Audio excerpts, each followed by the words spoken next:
পিরোজপুরের একসময় খরস্রোতা বলেশ্বর নদী এখন চরম নাব্য সংকটে। এ নিয়ে বিস্তারিত জানাতে সরাসরি যুক্ত হচ্ছেন সহকর্মী মাহবুবুল আলম। মাহবুব, নাব্য সংকটে কি কি সংকট দেখা দিয়েছে, মানুষের ভোগান্তি সব মিলিয়ে জানাবেন। জি কৌরি, আপনাকে ধন্যবাদ। আমি এই মুহূর্তে রয়েছি পিরোজপুরের যে অন্যতম নদী বলেশ্বর নদীর খেয়াঘাটে।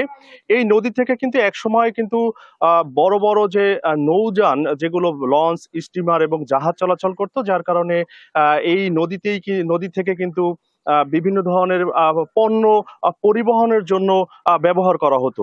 তবে দীর্ঘদিনের পরিবর্তনের ফলে কিন্তু নদীতে এখন চর জেগেছে, যার কারণে কিন্তু এখন ছোট ছোট যে নৌযান রয়েছে সেই নৌযানগুলো চলাচল করতে কিন্তু বিভিন্ন ধরনের সমস্যা হচ্ছে। যেমন শীতকাল এবং বলা যায় যে শুকনো যে মৌসুম, সেই মৌসুমে কিন্তু এখান থেকে নৌকা চলাচলের জন্য কিন্তু মারাত্মক বাধা সৃষ্টি হচ্ছে, যার কারণে এখান থেকে যে কয়েক হাজার মানুষ যে চলাচল করে তাদের বিভিন্ন ধরনের সমস্যায় তারা সম্মুখীন হচ্ছে।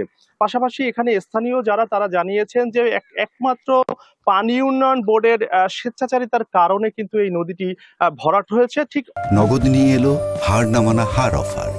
সর্বনিম্ন 10,000 টাকা রেমিটেন্স নগদে পাঠালে থাকছে স্বর্ণের হার জেতার সুযোগ।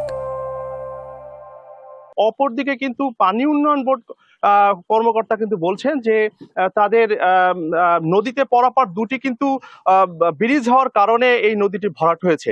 সবচেয়ে গুরুত্বপূর্ণ বিষয় হলো নদীর সুপেয় পানি ব্যবহার করে এই পার্শ্ববর্তী পিরোজপুর পৌরসভার প্রায় কয়েক লক্ষ মানুষ। এই নদীতে পানি না থাকার কারণে কিন্তু তারা পানির সমস্যায় জর্জরিত হয়েছে। যে পিরোজপুর থেকে এই ছিল সর্বশেষ। মাহবুব, ধন্যবাদ আপনাকে।